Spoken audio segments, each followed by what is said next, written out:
Hello, Chris Green here with the Flood Insurance Guru. In today's video, we're talking about the problem with flood maps and the issue it's starting to cause across the country when it comes to people deciding if they're going to purchase flood insurance or not. So that's what we're talking about in today's video.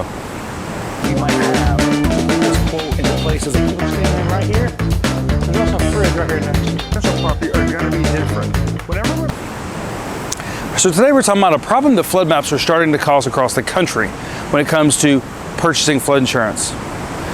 There are really two areas that flood maps address when they're being updated. We're talking about coastal flooding areas and ravine. Now, what we're not talking about here are excessive amounts of rainfall, areas that have been exposed to flash flooding in the past. These are areas where flood maps really need to update because this is where a lot of exposure is happening. So what happens when someone sees they're not in a required flood zone area, we're talking about things like flood zone X, maybe a B or C. They don't think there's a risk there. They don't think they need flood insurance. Well, there's a lot of different situations that have shown us this over the last year, like the flooding in St. Louis, Eastern Kentucky, Illinois. All these areas broke century marks when it came to the amount of flooding that occurred in an area.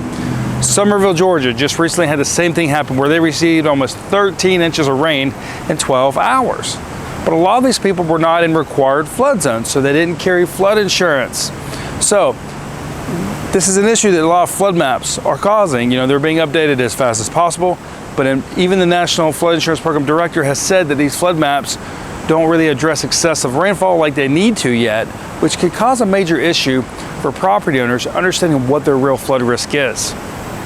So how do you understand your real flood risk? Well, the first thing you want to do is you can check out a tool that we've used that you can in a corner called your flood risk score. It's on our website. It gives you an overall risk of flood factors around you from 1 to 100. It tells you what flood zone you're in. It tells you if flood insurance is required. Now remember, the flood zone that you're in and if it's required are going to have no impact on whether your property floods or not.